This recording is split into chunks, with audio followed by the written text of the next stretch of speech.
A portmanteau of the English word animal and Greek word magus, Animagus literally translates to animal wizard, and refers to a witch or wizard with the ability to transform into an animal and hopefully back again at will. A highly advanced form of transfiguration, this exceptional ability is achieved by very few, and mastery over it can bring with it a plethora of benefits. First and foremost, it allows witches and wizards to gain the traits of their chosen animal, like a bird's agility or a feline's heightened senses and stealth. The more impressive the animal, the more impressive the wizard will be once they've transformed. Another significant advantage is the element of disguise, as transforming into an animal provides a unique method of evading detection. Animagi are indistinguishable from ordinary animals, which makes this ability ideal for undercover missions. Now, I'm sure I'm not the only Harry Potter fan who would prioritize becoming an Animagus if I lived in the magical world. I mean, which of you wouldn't want to be able to transform into an epic animal form? But here's where things get strange. According to Hermione's research, there are only 7 known Animagi from the last century. In fact, the ability is so rare that those who are able to successfully become an Animagus are required to register with the Ministry. So, my question is, why are there so few? How is it that this powerful ability is so underutilized in wizarding society? And what happens to those who have tried and failed? But perhaps most importantly, why haven't the most powerful and gifted wizards like Voldemort and Dumbledore attempted it? Or have they? Let's dive in.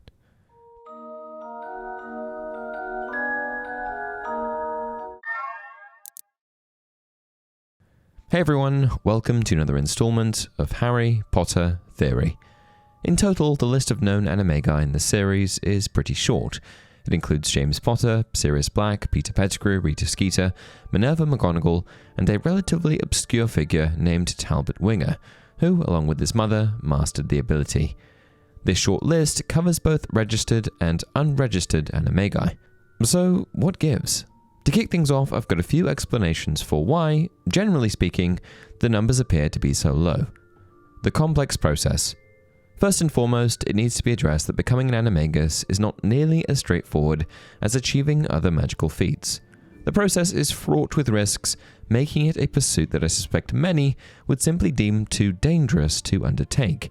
The extensive process involved with becoming an Animagus has been outlined on Pottermore, but given that I've discussed this in previous videos, I'll just give you a brief summary of the steps involved. Step 1. Master transfiguration and potions to ensure you can handle the complexity of the transformation process. Step 2. Keep a mandrake leaf in your mouth for a full lunar month without swallowing or removing it, and then store it in a crystal phial with your hair and saliva. Step 3. Add a silver teaspoon of dew and a death's head hawk moth chrysalis to the phial, then store it in a dark place until the next lightning storm. Step 4. At sunrise and sunset, place your wand over your heart and repeat the incantation Amato, Animo, Animato, Animagus, waiting for a second heartbeat to appear. Step 5. Once lightning strikes, collect the phial containing a blood-red potion and prepare for your transformation. Step 6. Chant the incantation again, drink the potion, and endure the painful transformation process. Step 7. Visualize the animal you're becoming without fear and complete the transformation. And finally, Step 8. Hide your wand safely and practice shifting between forms. Over time, you'll be able to transform without the wand. Of course, I've left out a number of tedious little details and descriptors here, many of which are integral to the process, but this gives you the gist of it. And I suspect that, given the immense time, dedication, and precision required, the vast majority of witches and wizards wouldn't even consider undertaking such a demanding process for these reasons alone. But what about someone like Voldemort or Dumbledore, wizards that continually push the boundaries of magic? Well, that brings me to my next point. You can die, or become a prisoner in your own body. As it turns out, becoming an Animagus involves significant risks. If the process is not executed correctly, the consequences can be disastrous. 2 of these really stuck out to me on Pottermore. The first being, when the process of becoming an Animagus goes wrong, it often goes seriously wrong. We're talking horrible half-human, half-animal mutations here, with no known cure. I suspect that becoming a half-human, half-animal would be enough of a deterrent for most, But if that isn't enough to put you off, the next risk associated with becoming an Animagus involves the animal mind gaining ascendancy. When you first transform, try to avoid panicking, otherwise the animal mind may gain the ascendancy, and you could do something stupid or dangerous. What this means is that the animal instincts and behaviors of the chosen form could take control if the witch or wizard loses focus or succumbs to panic. In this state, the animal mind could override the mind of the witch or wizard and effectively take control. This is an interesting one and not one that I've ever really noticed, but I think this could potentially explain the lack of animagi in society. We know that the process involved with becoming an animagus is incredibly lengthy and complicated, and we also know that the actual transformation is difficult to endure both mentally and physically. Therefore, I suspect it's entirely possible that more witches and wizards have attempted the Animagus transformation than we realize, only to become lost in the process, their consciousness and physical body effectively overtaken by their animal form. Maybe, just maybe, a lot of the animals running free in the wizarding world are witches and wizards that have been taken prisoner by their animal form, unable to escape and revert back to their human body. Considering how complex and stressful the process is, this seems like a reasonable assumption. Who wouldn't panic as they watch their skin transform to fur, scales, or spikes? Furthermore, the idea that one can become trapped in their own body is not a new concept to the Potterverse. Nagini, who suffered from a maledictus curse, found herself suffering a similar fate through a very different magical affliction. This could also potentially explain the curious nature of Filch's cat, Mrs. Norris. Overall, these two significant risks are probably enough to put off most people in the wizarding world. But here's why I don't think they'd worry Voldemort. Let's not forget that Voldemort had a tremendous ego, an ego so insatiable that he often lacked the foresight to consider the potential consequences of his actions. His obsession with power and immortality often overrode any concern for personal safety or the risks involved, and for someone like him, in nearly every instance, failure simply wasn't an option. He believed himself to be above it. Therefore, I suspect that the same arrogance likely meant that he wouldn't see the dangers of becoming an Animagus as a legitimate threat, but rather as a challenge he was destined to conquer. But if the highly complicated process and severe risks associated with becoming an Animagus were not enough to deter him, what did? After all, he had the magical ability, the tenacity, and the confidence. I've got a few theories. Theory 1. He became an Animagus, but hated it. Once a witch or wizard masters the ability to become an Animagus, they will adopt an animal form that is closely linked to their personality and inner traits. But one very important thing to focus on here is that your Animagus form is not something you can choose. It's entirely out of your control and left entirely up to fate.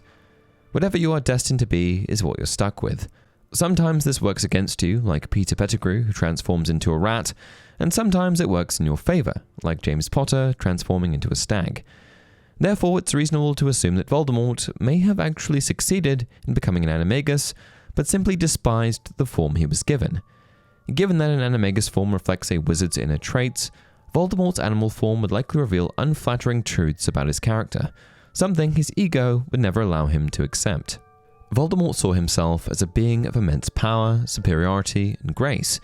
He might have expected an animal that symbolized dominance, like a serpent, dragon, chimera, or other predator at the top of the food chain. But what if the transformation revealed a form that contradicted his ideal self-image? Something small, insignificant, or even weak. For someone as prideful as Voldemort, this would have been a humiliating blow, a direct challenge to the godlike image he had constructed for himself. I mean, just take a look at Peter Pettigrew. His Animagus form, a rat, perfectly reflected his cowardly and sneaky nature. If Voldemort's form similarly highlighted his insecurities or undesirable traits, it's easy to imagine him abandoning the ability altogether out of shame or anger.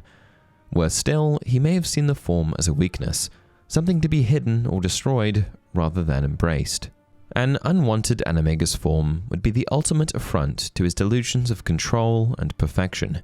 This could also explain why he leaned so heavily on Nagini. By using her as his companion, he may have been projecting the qualities he wanted in an animal form onto her, compensating for the one he could never accept.